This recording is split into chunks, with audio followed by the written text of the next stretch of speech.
Seulement 3 lettres, mais un drame politique historique. President Kennedy died at 1 p.m. Central Standard Time. Mais si l'histoire de Kennedy est une source de mystère et de conspiration, vous allez voir que ces montres n'ont rien à lui envier. Que portait-il le jour de son assassinat à Dallas? Où sont les montres aujourd'hui et comment ont-elles ruiné la vie d'un homme cherchant la vérité? Chaque histoire est plus dingue que la précédente et croyez-moi, vous êtes très loin d'imaginer tous les secrets autour de la collection du 35e président des États-Unis.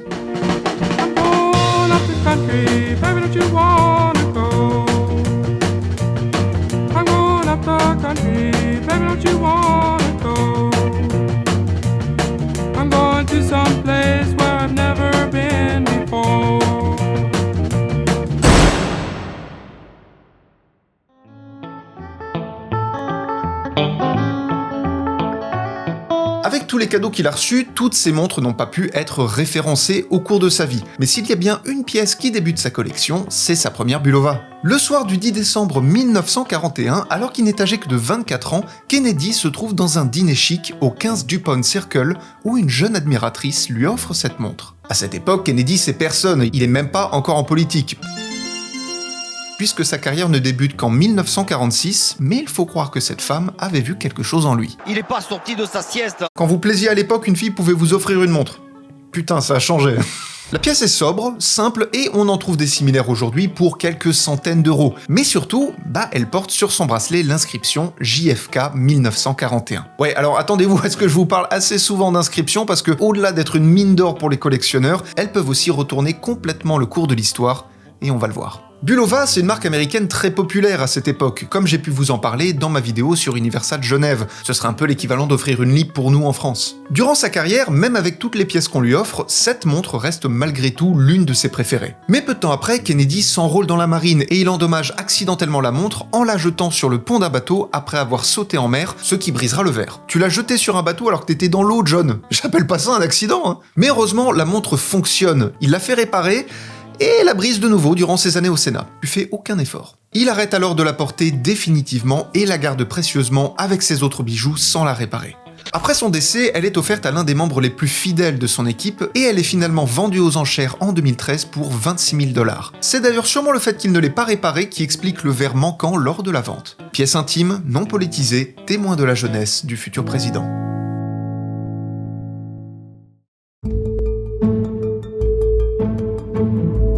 L'une des montres les plus importantes et la plus connue de toute la collection de Kennedy est sans aucun doute son Omega Slimline, aussi appelée la Stockdale. Grant Stockdale, c'est un homme d'affaires et surtout un ami de longue date de Kennedy. Peu de temps avant les élections présidentielles de 1960, qui opposent Richard Nixon à Kennedy, qui n'est alors que sénateur, Grant va lui offrir une montre prémonitoire. Sur le fond de boîte se trouve une inscription réalisée à la machine, tout simplement exceptionnelle. Président des États-Unis, John F. Kennedy, de la part de son ami Grant. Pas mal, non? Le 8 novembre 1960, John Fitzgerald Kennedy devient le 35e président des États-Unis, ce dont Grant n'avait jamais douté et était persuadé à l'avance. Mais de toute façon, même si le score entre Nixon et Kennedy était éminemment serré, dans les plus hautes sphères de l'État, tout le monde s'accordait à dire que c'était Kennedy qui allait gagner. Kennedy porte même la Omega le jour de son investiture, le 20 janvier 1961, et c'est vraisemblablement la montre qu'il aura le plus portée de sa vie. Après ça, Kennedy nomme son ami Grant ambassadeur en Irlande en février de la même année. En 62, Kennedy a écrit à son ami pour lui dire qu'un voyage en Irlande est prévu. Un voyage certes qui ne se fera que l'année suivante, mais la lettre se termine surtout par cette phrase. « Je pensais que cela t'intéresserait de savoir que je porte actuellement la montre Stockdale. » Et c'est notamment avec cette lettre que la Omega est devenue la Stockdale Watch. Mais il y a un détail. Quelque chose que vous avez forcément remarqué et qui laisse entrevoir un rapport entre la montre et la mort de Kennedy assez troublant. Et ce détail, c'est ça. Ces taches. La montre qu'il portait le jour de sa mort est entourée de théories et de confusions, et la Omega n'est d'ailleurs pas la seule prétendante à ce funeste titre. Mais pour beaucoup, ce que nous voyons là n'est autre que le sang de John Fitzgerald Kennedy projeté sur la montre après qu'une balle lui ait traversé la tête. Un mystère assez épais dont on reparlera un peu plus tard parce que pour le moment, il nous manque des informations. Grant Stockdale, quant à lui, connaît une fin des plus bizarres. Il meurt d'une chute du 13e étage du building DuPont à Miami le 2 décembre 1963, tout juste 10 jours après l'assassinat de son ami. La police conclut à un suicide sans qu'aucune lettre expliquant le geste ne soit jamais retrouvée, et c'est encore un mystère irrésolu à ce jour. Un président américain avec une Rolex Day-Date en or. C'est original, ça, dis donc. Ouais, c'est vrai, mais le fait que ce soit une Rolex, c'est probablement la dernière chose intéressante à son sujet. Croyez-moi. Déjà, à cette époque, la Rolex Day-Date en or, avec bracelet jubilé, ne porte pas encore le nom de Rolex président. Le terme n'apparaît qu'à partir du président Johnson, reprenant le mandat de Kennedy l'après-midi même de son assassinat, prêtant serment dans un avion aux côtés de Jackie. Coucou. Mais du coup, c'est quoi le problème avec la Rolex? En 1962, Kennedy a une maîtresse qui n'est autre que Marilyn Monroe. Ça va, ça se met bien. En février, Kennedy l'accompagne voir sa sœur à Palm Springs en Californie, sans Jackie évidemment. Les deux boivent beaucoup, passent du bon temps ensemble, mais si pour le président ce n'est qu'une aventure singulière, pour Marilyn, une obsession maladive va démarrer, persuadée de devenir la première dame des États-Unis. Mais Kennedy la fait redescendre très rapidement sur Terre et lui dit « Tu n'es pas la première dame de toute façon, Marilyn ». Ça aurait pu ne pas aller plus loin, mais Marilyn, totalement instable et imprévisible, appelle Jackie un soir, lui dévoile toute l'histoire et lui annonce dans le plus grand des calmes que John va la quitter pour elle. Mais le problème, c'est que Jackie sait. Elle sait que son mari la trompe et elle ferme consciemment les yeux dessus, persuadée qu'il l'aime, et surtout tant que ça n'entache pas leur image. Du coup, lorsque Jackie décroche son téléphone, elle lui répond très simplement « Marilyn, tu vas te marier avec John ? C'est bien, tu viendras t'installer à la Maison Blanche à ma place, et tu vas récupérer tous les problèmes. Super ambiance, vraiment nickel. » Le 19 mai de la même année, 10 jours avant la date, une grande soirée est organisée pour fêter le 45e anniversaire du président au Madison Square Garden. Here at Madison Square Garden at a sort of pre-birthday celebration. 15 000 invités, des célébrités par brouette, et surtout, l'événement est un gala de collecte de fonds pour le Parti démocrate. Ce soir-là, Marilyn Monroe chante le très célèbre Happy Birthday Mr. President, clairement orienté pour exprimer l'idylle entre les deux amants. Happy birthday, Mr. President. Ouais, moi je trouve ça flippant surtout, mais pourquoi pas. Et ce soir-là, Marilyn offre au président une Rolex Day-Date gravée. Je vous ai dit qu'il y avait tout le temps des gravures. Pour info, Jack, c'est le surnom de Kennedy et le 29 mai 62, la date de son anniversaire. Quand Kennedy reçoit le cadeau de son aide de camp, Kenneth O'Donnell, il lui répond de s'en débarrasser immédiatement, ce qu'il ne fera pas. En même temps qu'il jetterait une Rolex en or, hein. À partir de là, la montre reste cachée pendant plusieurs décennies avant de refaire surface en 2005. Elle est finalement vendue aux enchères pour seulement, entre guillemets, 120 000 $. Ça fait plaisir. Témoin de l'idylle des deux célébrités, même si officiellement Kennedy n'a jamais porté cette montre. Ouais. Le problème, c'est que tout ce que je viens de vous raconter est parfaitement faux. Cette montre n'a jamais été liée à Marilyn Monroe et encore moins à Kennedy. Pourquoi ? Tout simplement parce qu'on s'est rendu compte après la vente que le numéro de série date la montre au plus tôt de début 1965. Ensuite, Marilyn n'aurait jamais pris le risque de révéler au grand jour sa relation avec le président en gravant sur une montre un message aussi révélateur. Et la montre vendue aux enchères est donc une parfaite arnaque. Mais le plus fou, c'est qu'une Rolex a vraiment été donnée à Kennedy. Mais alors du coup, qu'est-ce qui s'est passé ? On va revenir un peu dans le temps. Nous sommes donc le soir où Marilyn chante la chanson d'anniversaire et nous nous retrouvons quelques instants après en coulisses. La soirée bat son plein, ça rigole, ça picole, bref, la bonne ambiance. Le soir de la performance, conscient du risque, Kennedy demande au service secret de détruire tous les clichés pouvant le compromettre avec la star. Toutes les photos que vous trouverez de cet événement, parce qu'il y en a un paquet, représentent soit Kennedy, soit Marilyn, mais jamais les deux ensemble. De cette destruction photographique, une image en réchappera. La seule et unique photo où les deux se trouvent sur le même cliché. Mais comment elle a survécu cette photo du coup ? Elle a tout simplement été oubliée dans le séchoir du photographe perquisitionné. On parle d'une époque où il fallait faire développer ces photos, qui étaient alors sur pellicule. La photo a donc été prise dans les coulisses du Madison Square Garden, quelques minutes après la chanson. On y voit la star avec Robert Kennedy, le frère, et John de dos. Vous avez peut-être déjà vu cette photo qui a très souvent été montrée dans sa version recadrée sur les visages, le public essayant d'y déceler une intention, un désir ou tout autre indice sur une potentielle relation. Mais si on dézoome et que l'on observe attentivement la scène, on y voit un détail plus qu'important. Pendant que l'attention du monde entier était focalisée sur le regard des deux protagonistes, personne n'avait remarqué que Marilyn tenait quelque chose dans sa main gauche. Un objet qui pourrait bien être la fameuse montre en question. Marilyn voulait l'offrir au président en toute discrétion, et cette montre, que l'on devine à peine, ne serait pas la Day-Date que tout le monde connaît. Vous vous en doutez, il est impossible aujourd'hui de dire avec certitude si cet objet est bel et bien la montre offerte à Kennedy. Mais ce qui est certain, c'est que Kenneth O'Donnell a lui bel et bien reçu l'ordre de se débarrasser de la montre. Marilyn Monroe ne pourra jamais s'exprimer sur le sujet, car elle décède d'une overdose quelques mois seulement après cette soirée, le 4 août 1962. Et l'aide de camp de Kennedy, quant à lui, disparaît en 1977, en emportant avec lui les secrets de cette montre. Nastrix, je ne connais pas, vous ne connaissez pas, et c'est normal, c'est un nom quasiment inconnu, si ce n'est pour son rapport avec Kennedy. Mais attention, si la montre est relativement ordinaire, son histoire en revanche ne l'est pas du tout. À la base, Nastrix, c'est une marque new-yorkaise qui importe ses montres de Suisse jusqu'à la fin des années 70. Mais même si la qualité est indiscutable, ça n'aura pas marqué l'horlogerie pour autant. Le 20 janvier 1961, je vous l'ai dit, se déroule l'investiture de Kennedy. Et le 17 mars suivant, il nomme David Bruce ambassadeur des États-Unis au Royaume-Uni. Pour remercier le président, le couple Evangeline, c'est le prénom de sa femme, offre la montre au président en 1963. Avec, je vous le donne en mille, une gravure à l'arrière. Quelle surprise! La montre possède la bagatelle de 57 rubis. C'est énorme, hein. Les rubis, c'est les petites pièces rouges qui permettent de sécuriser les pièces du mouvement et de limiter l'usure. Et en général, ça oscille plutôt entre 15 et une trentaine de rubis, pas plus. Et c'est souvent indiqué sur les cadrans des montres vintage. Mais au-delà des rubis, elle est surtout waterproof et Kennedy la prend tous les matins pour aller faire ses longueurs à la piscine de la Maison Blanche. Bon, vous commencez à connaître le refrain, Dallas, voiture, bal, rideau. Et parmi beaucoup de ses biens, la Nastrix se revient à Jackie Kennedy. La montre restera dans ses affaires personnelles à partir de là, comme souvenir d'un amour tragiquement interrompu. Le 20 octobre 1971, 8 ans après la mort de Kennedy, Jackie offre la montre à son nouveau mari, l'armateur milliardaire Aristote Onassis, qui m'inspire vraiment, mais alors vraiment pas confiance. Les méchants. Si le geste est déjà pas très bien vu en soi, c'est encore pire quand le public apprend que la montre contient entre les cornes la gravure FALJ pour For Harry, Love Jackie. La gravure de Kennedy, elle est toujours au dos de la montre, je rappelle. À la mort d'Onassis en 1975, Jackie récupère une nouvelle fois la montre et l'offre à l'ancienne secrétaire du président, Madame Evelyn Lincoln. Retenez son nom parce qu'on va en reparler. Et cette dernière vend à son tour la montre à un certain Robert White. Pour vous expliquer brièvement qui est Robert White, c'est l'homme qui a assemblé la plus importante collection d'objets et de souvenirs en rapport avec Kennedy jusqu'à son décès en 2003. On parle de plus de 100 000 objets. Et parmi les objets, il avait déjà Kila Omega. En 2009, soit 6 ans après la mort de Robert White, la montre refait surface une dernière fois lors d'une vente aux enchères. La maison de vente Antiquorum l'attribue pour 120 000 $ à un acheteur anonyme et elle doit probablement y être encore.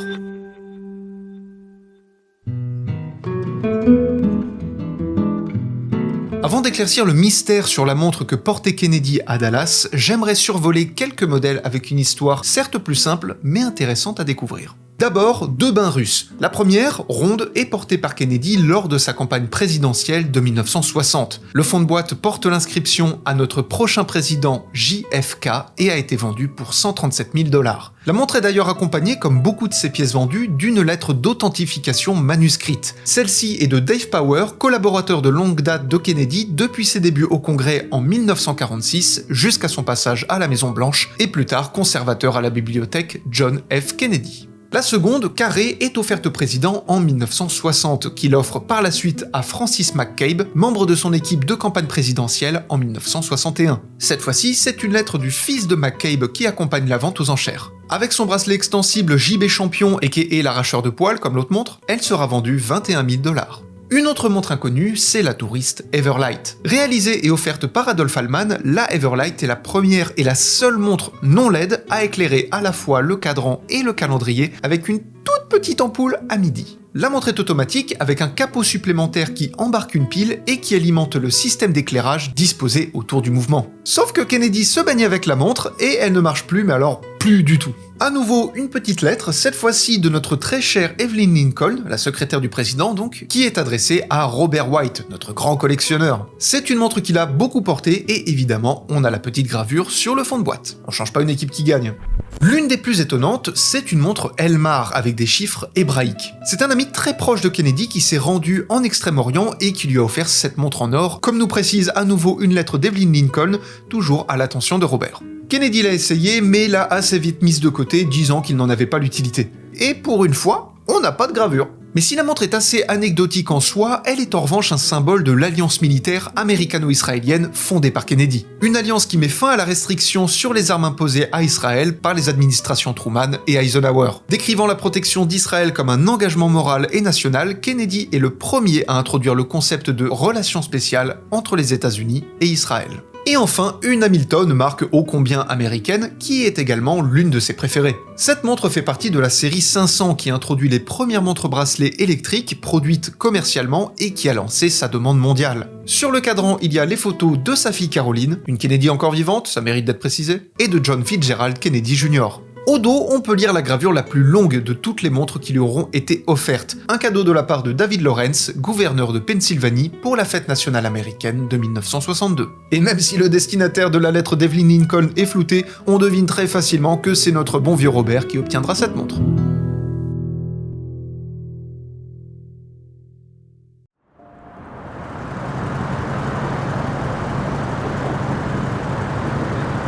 Bon. Il est temps d'en parler.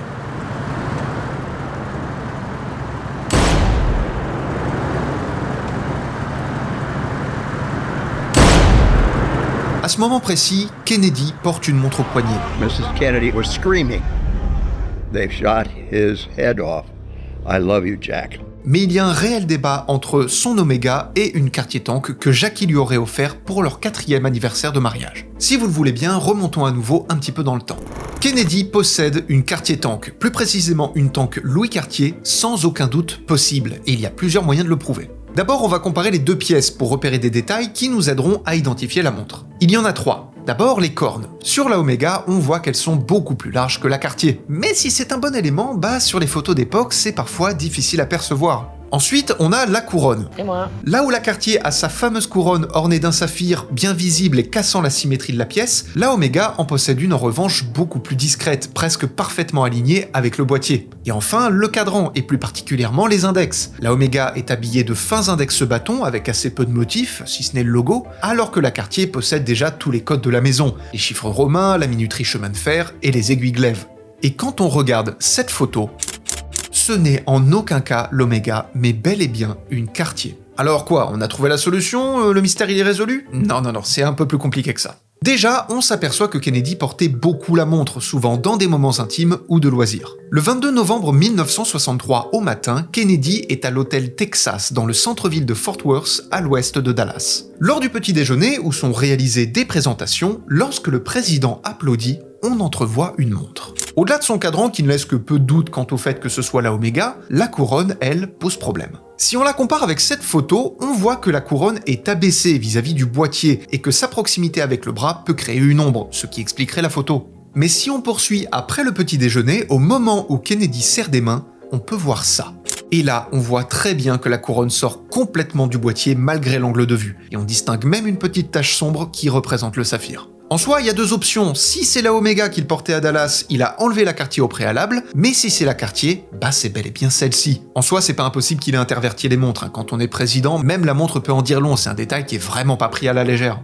Mais alors, c'est quoi les taches sur le cadran de la Omega? Au regret de vous décevoir, ce que vous voyez n'est que de l'usure et la patine du cadran qui fait son travail. Pas une goutte de sang n'aura touché cette montre, contrairement à sa Cartier ronde. Sa Cartier ronde? Ce qui est assez drôle, c'est que Kennedy a réellement changé de montre avant de partir pour Dallas. La pièce à son poignet à Fort Worth est bel et bien sa Cartier-Tank. Mais la montre que portait Kennedy au moment de sa mort n'est ni sa Omega, ni la Cartier-Tank. Kennedy possède une autre Cartier, celle qui lui a bel et bien été offerte par sa femme pour leurs 4 ans de mariage et qui est gravée JFK 91257. C'est d'ailleurs la montre qu'il portait la première fois qu'il a pris sa fille Caroline dans les bras. C'est mignon, bon allez, c'est l'heure de mourir. Au moment où la balle qui lui sera fatale atteint Kennedy, il tient sa main, la montre près de sa tête, et l'impact asperge la montre de sang et de matière cérébrale. Le président est emmené en urgence maximale à l'hôpital Parkland à quelques minutes de voiture. Diana Brown, infirmière à Parkland, coupe le bracelet en alligator noir pour gagner du temps, retire la montre du poignet du président inanimé pendant qu'on le déshabille pour lui prodiguer les premiers soins avant de mettre la montre dans sa poche. L'idée n'est absolument pas de la voler, mais de la mettre de côté pour les pièces à conviction. Au moment où le corps du président sort de l'hôpital, elle se souvient avoir la montre. Elle l'enveloppe dans un mouchoir blanc et la remet à l'agent de sécurité O.P. Wright, qui a également récupéré la balle qui a tué Kennedy. À son tour, Wright consigne la balle et la montre et en informe Forrest Sorrells, agent des services secrets. Sorrells met quelques jours avant d'envoyer quelqu'un et c'est finalement Roger Warner, un autre agent des services secrets, qui récupère la montre le 26 novembre à 16h05. Warner fait parvenir la montre depuis le bureau des services secrets de Dallas par l'intermédiaire de son agent de liaison, qui l'a remise à la section PRS des services secrets à Washington. Robert Booke, agent spécial responsable de cette section, l'a ensuite confié à l'agent des services secrets de Jackie Kennedy, Clinton Hill, pour que la montre lui soit restituée le 2 décembre 1963. Et pour info, Clinton, vous le connaissez tous, c'est lui qui saute à l'arrière de la voiture. Jackie donne la montre au frère du président, qui la nettoie, et il remplace le bracelet par un Lord Elgin en cuir marron avant de la rendre à Jackie. L'objet lui rappelant beaucoup trop de souvenirs, elle l'offre à Evelyn Lincoln en cadeau avant que cette dernière ne quitte la Maison Blanche en 1964. Mais l'histoire est loin d'être terminée. En juillet 86, pour le mariage de Caroline, la fille de Kennedy donc, Evelyn Lincoln n'est pas invitée. Ça fait pas plaisir. Offensée, dans son testament, elle lègue la quasi-totalité de ses biens personnels et donc de beaucoup d'affaires ayant appartenu au président à une personne en particulier. Sans déconner, à votre avis qui c'est ? Ce bon vieux Robert White ! Ça paraissait assez évident. Dans les années suivantes, Robert vend une grande partie des objets, archives et documents et utilise le reste pour ouvrir un musée consacré à la vie et à l'héritage de Kennedy à la Trump Tower de New York. Mais malheureusement pour lui, il meurt d'une crise cardiaque en 2003 à l'âge de 54 ans. Et pour la petite info, après sa mort, la Stockdale est rachetée par Omega pour la somme de $350 000 et elle est exposée depuis 2005 dans l'Omega Museum de Bienne où elle restera encore un bon moment.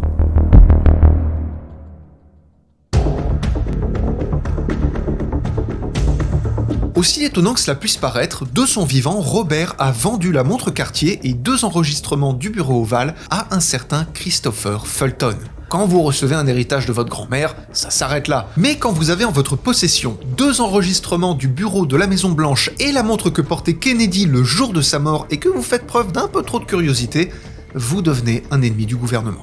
Nous sommes en 1995. Au départ, Fulton pense simplement avoir acheté une pièce rare de collection. Mais quand il examine la montre, il remarque de fines fissures sur le verre. Pour lui, ces traces pourraient contenir des résidus provenant de l'attentat. Plus tard, il découvre que la montre contient des traces microscopiques de mercure incrustées dans sa surface. Et elle corrobore directement l'hypothèse comme quoi Kennedy a été abattu avec des munitions modifiées chargées de mercure pour une meilleure précision.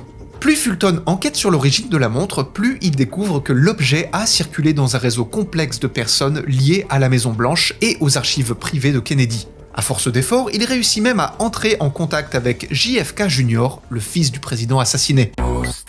Les 2 hommes se rencontrent à la fin des années 90 en Floride. Fulton finit par vendre la montre à JFK Jr., qui semble intéressé par l'histoire et par les informations que Fulton dit avoir découvert au sujet de l'assassinat. JFK Jr. envisage alors d'enquêter lui-même sur la mort de son père. Peu après leur rencontre, Kennedy Jr. écrit donc à Bill Clinton pour demander une nouvelle autopsie et que de nouvelles analyses soient réalisées. Mais à trop titiller la queue du dragon, il finit par se réveiller, et presque aussi immédiatement, la vie de Fulton dégénère brutalement. Il est inculpé par la justice américaine en 1998, et il passe des années derrière les barreaux. Mais vous connaissez sûrement l'histoire, le 16 juillet 1999, Kennedy Jr. meurt dans un crash d'avion. Madame, Monsieur, bonsoir. Voici les titres que nous allons développer dans ce journal. L'avion de John Kennedy, le fils du président assassiné, est porté disparu. Toujours aucune trace de l'appareil piloté par celui que l'Amérique connaît sous le nom de John. À son bord, son épouse et quelques amis. Pour certains, ce n'est qu'un accident tragique, mais pour Fulton, la disparition de Kennedy Jr. est directement liée aux infos que pourrait révéler la montre. Au final, cette petite Cartier devient le centre d'une histoire presque irréelle, un objet ayant appartenu à un président assassiné qui aurait changé la vie de tous ceux qui l'ont approché. De Christopher Fulton, qui dit avoir perdu sa liberté, à Kennedy Jr., mort peu de temps après s'y être intéressé. Aujourd'hui, personne ne sait où elle se trouve, ni même si elle existe encore. Le témoignage de Fulton, lui, a été préservé malgré des décennies de tentatives pour le détruire. Il publiera même un livre en 2018 pour raconter son histoire et comment sa vie est passée du rêve au cauchemar. Et tout ça à cause d'un simple objet, une montre arrêtée dans le temps, au moment où l'histoire du monde a basculé. C'était Hugo Montagnier, merci d'avoir regardé cet épisode, et à la prochaine.